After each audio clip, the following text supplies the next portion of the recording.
Jadi kalau Anda sholat kok masih sering salah, dan saya yakin semua orang juga gitu, kalau nggak nabi, nggak wali itu ada ya kesalahan-kesalahan yang tidak fatal-fatal banget, karena ada kebaikan yang Anda lakukan, yaitu ketika Anda dipanggil, Anda istijabah, Anda mengiyakan dengan menghadap.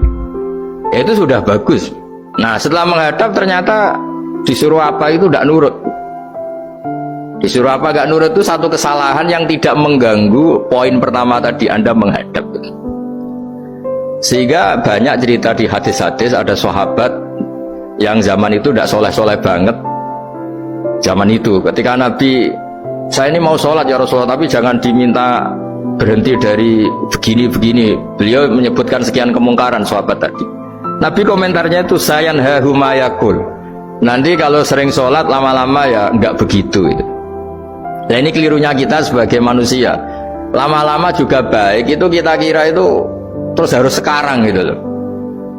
Ya itu keliru, harus sekarang itu keliru. Bisa saja kita ini setiap sholat pasti sudah ditulis Allah nanti itu mati baik. Lala nanti habis asar sebelum kita maksiat sudah mati, habis sisa sebelum kita maksiat lagi sudah mati. Jadi barokahnya sholat itu ada waktu yang potensi ya, potensi sholat itu akhir kenangan kita, sholat itu identitas kita, sholat itu status kita.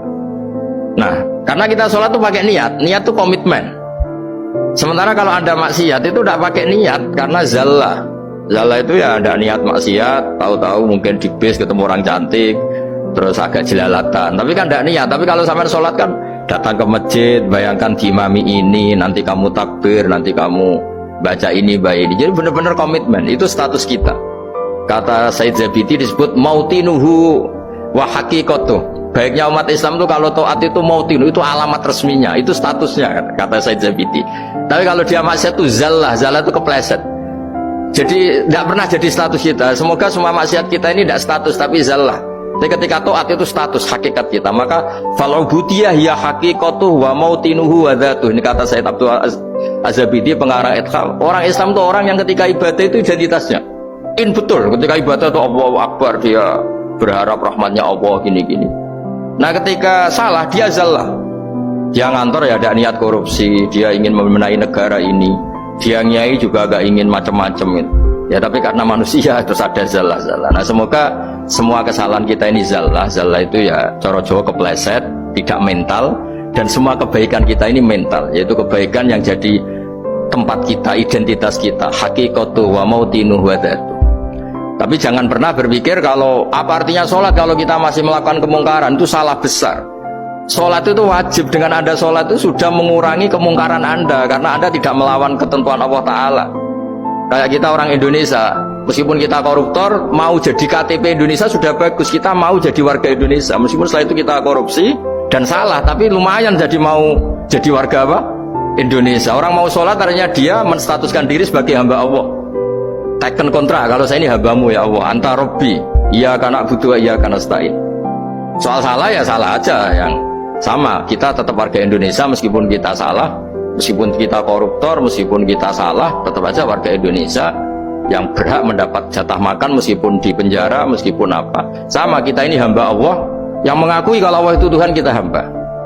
Dan barokahnya pengakuan itu insya Allah di cerita-cerita syafaat, kalau kita dosa atau apa insya Allah dapat syafaatnya Rasulullah SAW, karena kita tidak pernah lari dari status kehambaan. Ini yang harus dipegang, makanya status kehambaan ini nggak boleh hilang. Kita harus sering bilang Robbi, Robbi, Tuhanku yang merawat aku, yang memberi aku. Dengan demikian kita menjaga status kehambaan kita, dan status hamba ini yang menjadikan orang layak masuk surga, yaitu fadkhuli fi ibadi, kamu harus resmi menjadi hambaku, baru ada perintah wadkhuli jannati. Kalau menjadi hamba aja nggak mau, kita punya keangkuhan, punya keinginan yang mulu-mulu, sehingga seakan-akan kita ini Tuhan, itu tidak menghamba. Kita harus fadkhuli fi ibadi, baru wadkhuli jannati. Ya, saya kira demikian, semoga ini manfaat.